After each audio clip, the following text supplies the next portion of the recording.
ఎలా దీనిని మనము ముందుకి కొనసాగాలో నేర్చుకుందాం ఈ దినం. హల్లెలూయా. సిద్ధపాటు, పరలోకానికి సిద్ధపాటు కలిగిన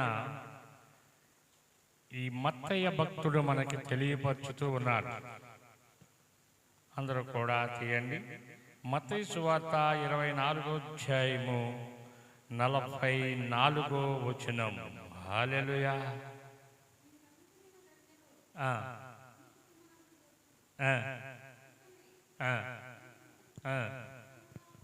చాలు, ప్రార్థన చేసుకుందాం. పరిశుద్ధుడా, మహోన్నతుడా, జీవాధిపతి, జీవము కలిగిన మా యేసునాథుడా, యేసు ప్రభువా, నీకు వందనాలు, స్తుతులు, స్తోత్రాలు తండ్రి. మనిషి కుమారుడు వచ్చే కాలము ఆసన్నమైంది గనక మేము సిద్ధపడి నిన్ను ఎదుర్కొని నీతో కలిసి పరదేశికి పోయే పరిశుద్ధత, పరిపూర్ణత, విశ్వాసము మాకు కలగచేసి నీలో ఉండుటకు, నీ ఆశీర్వాదాలు పొందుటకు కృప చూపి నీ సిలువ చాటున నన్ను మరుగుపరిచి నీ బిడ్డలతో మీరే మాట్లాడమని యేసు నామములో అడుగుతున్నాము తండ్రి. ఆమేన్. హల్లెలూయా. ఈ 44వ వచనములో దేనికోసము మనము సిద్ధపడాలి, మనిషి కుమారుడితో మనము ఎలా సిద్ధపడాలో ఈ మత్తయి భక్తుడు మనకి తెలియపరుచుతూ ఉన్నాడు. అంతేకాదు సుమా, ప్రతిదానికి సిద్ధపాటు కలిగి ఉంటాం. ఒక షాపింగ్కి వెళ్ళాలన్నా, ఒక వ్యాపారం చేయాలన్నా, ఒక ఉద్యోగం చేయాలి అన్నా, ఒక పొలముని మనము దానిని కొనసాగించాలి అన్నా కూడా ఒక సిద్ధపాటు, ఒక ప్లానింగ్ ఉంటుంది. ఒక ఇల్లు కట్టాలి అన్నా, ఒక వివాహానికి, అన్నిటికీ కూడా సిద్ధపాటు సిద్ధపాటు సిద్ధపాటు ఉంది. కానీ పరలోకానికి సిద్ధపాటు లేదు. క్రైస్తవులు అని చెప్పుకుంటూ, ప్రభువుని కలిగి ఉన్నామని చెప్పుకుంటూ, బాప్తిసము పొందామని అని చెప్పుకుంటూ, పరిశుద్ధతలోనే ఉన్నామని భ్రమతో బతుకుతుంది ఈనాడు క్రైస్తవత్వం. హల్లెలూయా. నేను పరలోకం చేరతాను, దేవుని కుమారుడితో ఉంటానని భ్రమపడి బతుకుతుంది. కానీ దీనిలో సృష్టికర్త అయిన జీవాధిపతి నాతో ఉంటాడని గుండె మీద చెయ్యి వేసుకుని చెప్పే భాగ్యాన్ని కోల్పోతూ ఉన్నాం. సిద్ధపడిన వారు వాడలోకి వెళ్ళారని చూసాం. సిద్ధపడిన వారు పెళ్లి కుమారుడితో ఎత్తబడినట్టుగా చూసాం. హల్లెలూయా. రేపు కడబూర మోత వినగానే, ఏం మోత?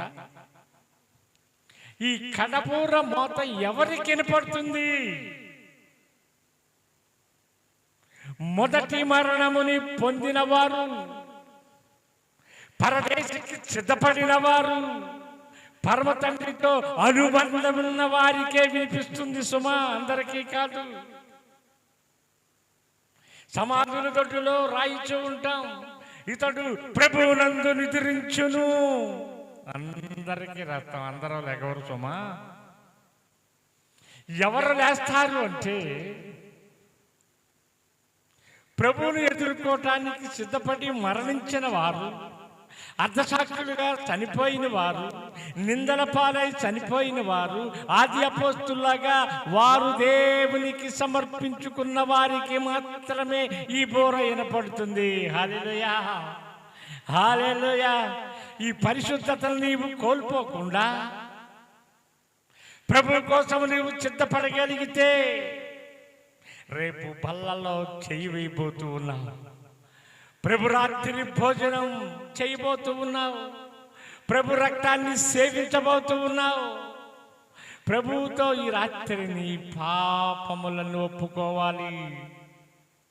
నీ చూపు ద్వారా చేసిన పాపం, నీ తలంపుల ద్వారా చేసిన పాపం, నీ ఆలోచన ద్వారా చేసిన పాపం అన్నీ కూడా నీ తండ్రి దగ్గర నియమమైన సోపుతో ఒప్పుకుని కడుక్కోవాలి సుమా. అందుకే భక్తుడైన దావీదు అంటాడు, 51వ కీర్తన, మీరు ఇంటికి వెళ్ళాలి చూసుకోండి, ఇప్పుడు అవసరం లేదు అది. నా పాపము పోవు వరకు ఏంటంట?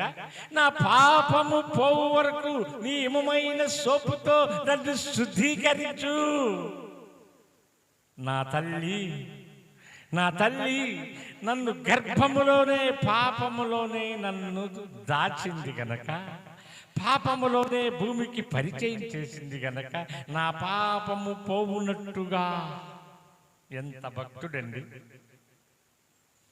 ఇశ్రాయేలుకు రెండో రాజైన ఈ దావీదు దేవుని దగ్గర ఎలా పోరాడుతున్నాడో చూస్తున్నారా?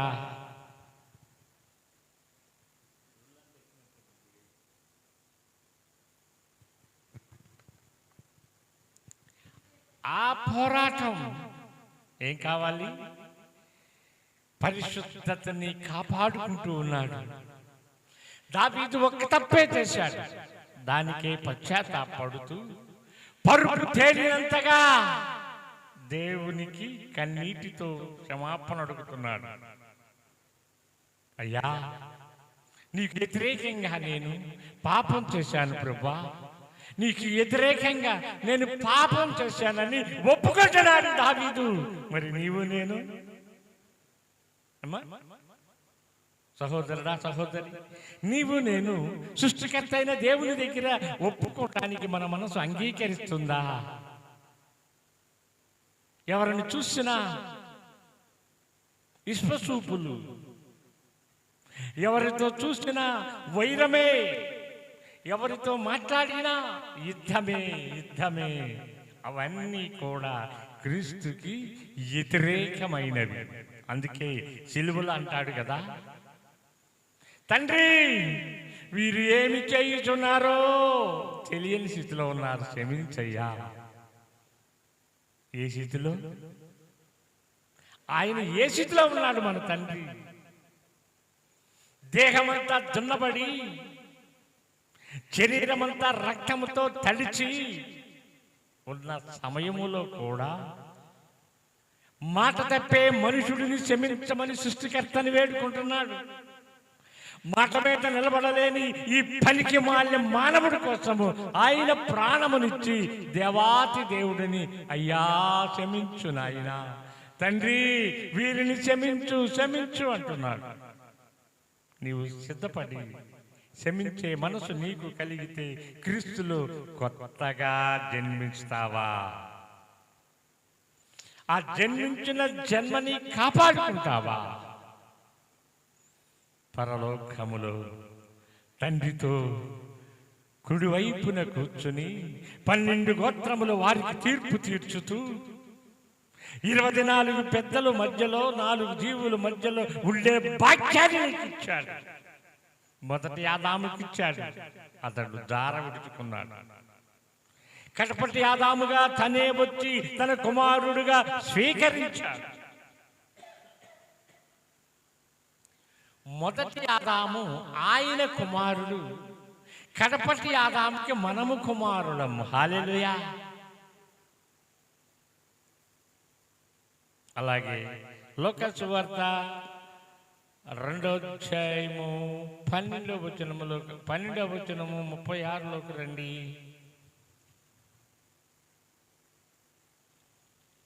12వ అధ్యాయము 36వ వచనాన్ని చదవగా విందాం.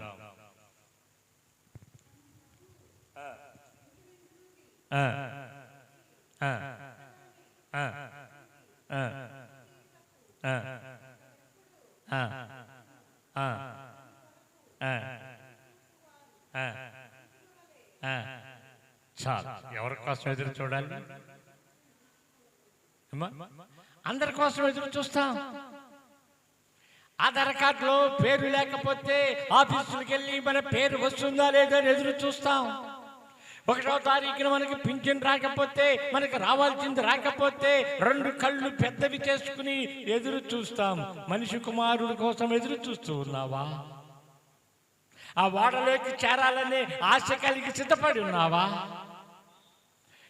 బుద్ధి లేని కన్నికల వలె ఉంటావా? బుద్ధి కలిగిన కన్నికల వలె ఆయన కోసము డ్యూటీలు వేసుకుని నీ ఆత్మ జీవితాన్ని ఆరిపోకుండా కాపాడుకుంటూ తండ్రితో వెత్తబడి ఆ బంగారు వీధులలో ఉండుటకు సిద్ధపడతావా?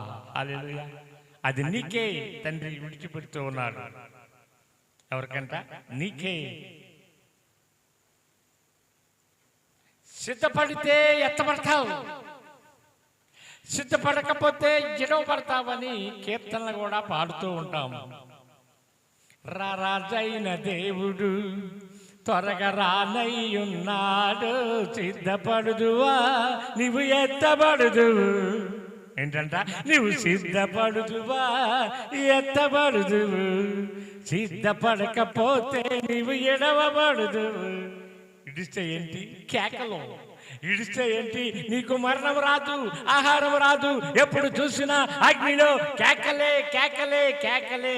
ఆ ధనవంతుడితో కలిసి సిద్ధపడితే, ఆ పేదలాదరితో కలిసి ఆ బంగారపు వీధులలో సంతోషముగా, సమాధానముగా, ఆశీర్వాదకరముగా, ఆనందముగా ఆ స్థలములో ఉంటావు. ఆ స్థలము కావాలో ఈ స్థలం కావాలో కోరుకు సహోదరి సహోదరుడా. అలాగే అపోస్తుల కార్యం రండి, నేను త్వరగా వెళుతూ ఉన్నాను. అపోస్తుల కార్యం 20వ అధ్యాయము 25వ వచనాన్ని చదవగా విందాం.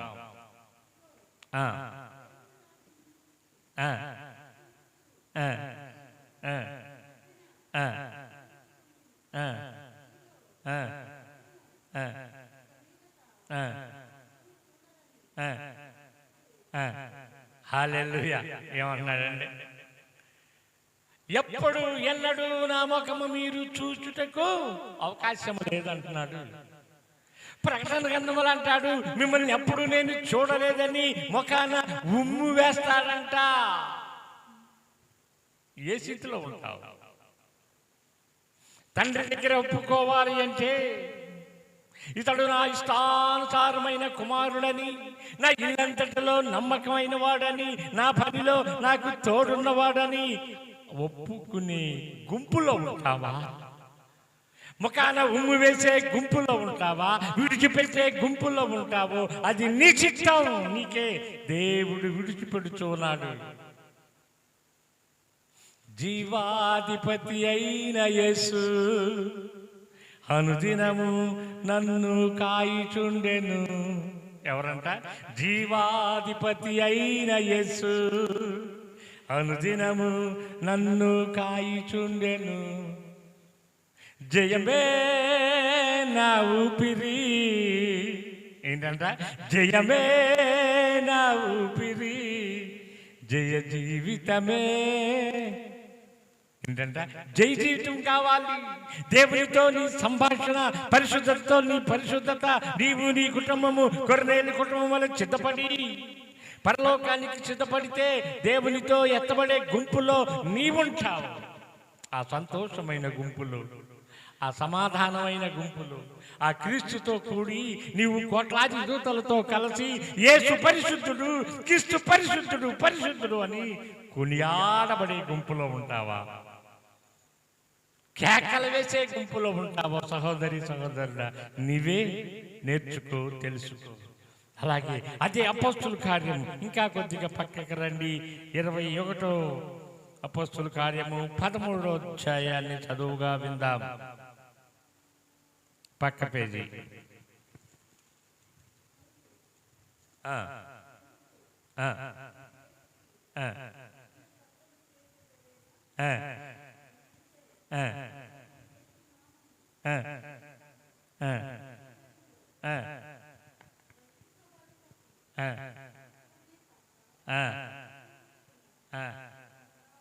దేనికోసమో చివరి మాట, చనిపోవుటకు, బంధించబడుటకు కాక చనిపోవటానికి కూడా సిద్ధపడతాడంట ఈ పౌలు గారు. మనం దేనికి సిద్ధపడుతున్నాం? ఆశీర్వాదాలు తవ్వుకోవటానికి సిద్ధపడుతున్నాం, కొండెములాడటానికి సిద్ధపడుతున్నాం, వారి మీద వీరి మీద దుమ్మెత్తిపోయటానికి సిద్ధపడుతున్నాం. పరలోకం ఒకటి ఉంది, పరిశుద్ధుడు ఒకడు ఉన్నాడు, నా కోసము ప్రాణమిచ్చిన యేసునాథుడు ఉన్నాడు, యేసు ప్రభు ఉన్నాడు, అతడికి నేను ఏమి ఇవ్వగలను?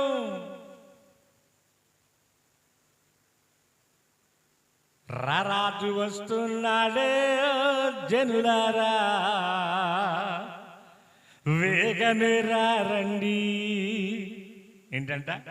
త్వరపడి రండి, మందిరానికి రండి, ప్రార్థనకి రండి, ఉపవాసానికి రండి, రండి రండి అని ప్రతి సేవకుడు కూడా కేకలు వేస్తూ ఉన్నాడు, నిన్ను పిలుస్తూ ఉన్నాడు. కరపత్రాల ద్వారా, టీవీల ద్వారా, మందిరాల ద్వారా రండి. ఓ సహోదరి సహోదరుడా, ఎంతకాలము ఈ పాపముని జురుకుంటావు, ఇదే లోకమని భ్రమపడతావు? రండి. రారాజు వస్తున్నాడు. వస్తానన్న యేసయ్య ఆగడు. ఆయన ఆగే దేవుడు కాదు, మాట తప్పే దేవుడు కాదు. ఈ మనుషులందరినీ కూడా, ఆయన సిద్ధపరిచిన ఈ జనాంగాన్ని అందరినీ కూడా పరలోకానికి పట్టుకుపోవటానికి, ఎత్తుకుపోవటానికి, తీసుకువెళ్ళటానికి, ఆయనతో ఉండటానికి వస్తున్నాడు. అప్పుడు నీవేమని పాడాలో తెలుసా? యేసు నీవే కావాలయ్యా, నాతో కూడా రావాలయ్యా. గరుడా, ఎవరైనా గరుడా, నీ దివ్య సన్నిధి నన్ను ఆదుకునే నా పెన్నిది, నీవే కావాలయ్యా, నాతో రావాలయ్యా అని నీవు పాడగలిగితే, నీవు పిలవగలిగితే, నీవు ఉండగలిగితే, ఆయన నీతో ఉండటానికి ఇష్టపడుతూ ఉన్నాడు. నీతో ఉండటానికి ఇష్టపడుతున్నాడు తండ్రి అయిన యేసు. నేను ప్రకటించే సృష్టికర్త అయిన యేసు ప్రభు నీతో ఉండటానికి ఇష్టపడుతున్నాడు. నీకిష్టమేనా? నీకిష్టమేనా? బిల్ కలెక్టర్ అయిన జక్కయ్య ఇంటిలోకి వెళ్ళటానికి ఇష్టపడ్డాడు నా తండ్రి. హల్లెలూయా. ఎవరు ఈ జక్కయ్య అంటే? ఆ గ్రామం అంతా, ఆ పట్టణం అంతా దుమ్మెత్తి పోస్తూ ఉంటే పాపాత్ముడు, ద్రోహి, అనేక ముద్రలు వేసిన ఆ జక్కయ్య ఇంటికి నా తండ్రి వెళ్ళాడు. ఎందుకో తెలుసా? అతడు నశించుట తండ్రికి ఇష్టము కాదు. ఇతడు కూడా అబ్రహాము కుమారుడే, ఇతడి కోసము కూడా నేను ప్రాణమునిచ్చాను అని. అలాంటి జక్క ఇంటికి వెళ్ళినప్పుడు నీ ఇంటికి రాడా సహోదరి సహోదరుడా? నువ్వు పిలుస్తావా? రావయ్యా యేసయ్యా, నా ఇంటికి రావయ్యా, నీ కోసం ఎదురు చూస్తున్నానయ్యా, నీ ఆశ కోసం, నీ రాకడ కోసం ఎదురు చూస్తున్నా, సిద్ధపడి ఉన్నాను ప్రభువా, నన్ను కూడా నీతో. సిలువలో ఉన్న దొంగ అడిగాడుగా, 3 మేకులకి వేలాడిన దొంగ అడిగాడుగా, కొద్ది నిమిషాల్లో మరణించేవాడు అడిగాడుగా. నీవు బాప్తిసం పొందావు, నీకేమి? కొత్తగా జన్మించావు, నువ్వు అడగటానికి అర్హుడివి. ప్రభువా, నేను సిద్ధంగా ఉన్నానయ్యా, బాప్తిసం పొందాను, మారు మనసు పొందాను, రక్షణ పొందాను, పరిశుద్ధాత్మని పొందాను. నీతో నేను దేంతో? లెమ్ము తేజరిల్లుము అని నిన్ను ఉద్దేశపరచిన నా యేసయ్యా. నీవు తేజరిల్లుతూ లేస్తూ ప్రభుతో కలిసి వెళుతూ ఉంటే ఎంత ఆనందం, ఎంత ఆనందం! నీ జీవితానికి, నీ ఆత్మకి, నీ ప్రాంతానికి, నీ బిడ్డలకు, సిద్ధపడిన ప్రతి బిడ్డకి ఆనందం, ఆనందం. అది యేసుతో కలిగిన ఆనందం. ఎఫెసీయులకు రాసిన పత్రిక 6వ అధ్యాయము 11వ వచనంలోకి రండి. ముగించుకుని మనం ప్రార్థన చేద్దాం.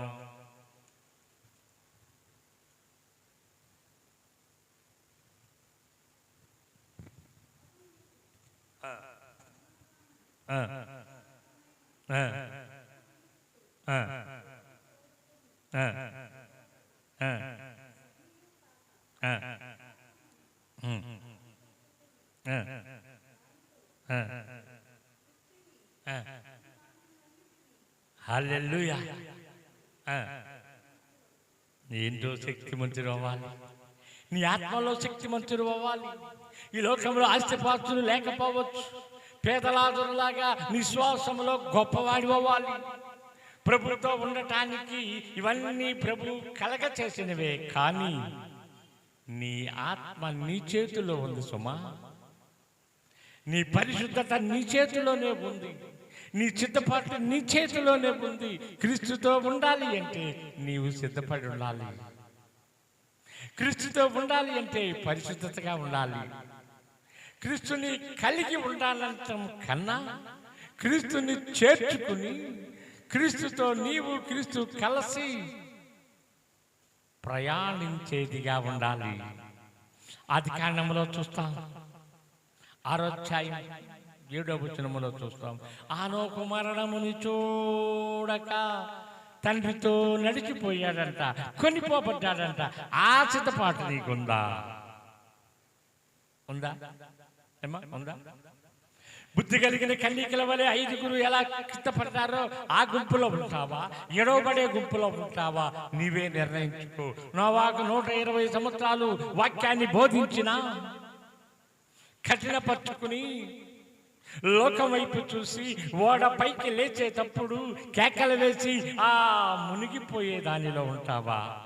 లేచి ప్రభువా ఇదిగో నా చెయ్యి ఇస్తున్నానని పేతురులాగా చెయ్యిచ్చి పరిశుద్ధతని కాపాడుకునే దానిగా ఉంటావో దేవుడు నీకే విడిచిపెడుతున్నాడు. ఈ సిద్ధపాటు కలిగి ఉందాం. అందరూ కూడా మోకరించండి. దేవుడి చిన్న మాటలు దీవించునుగాక. మొదటగా పాస్టర్ గారు ప్రార్థనలో నడిపిస్తారు, తర్వాత వరుసగా చేద్దాం.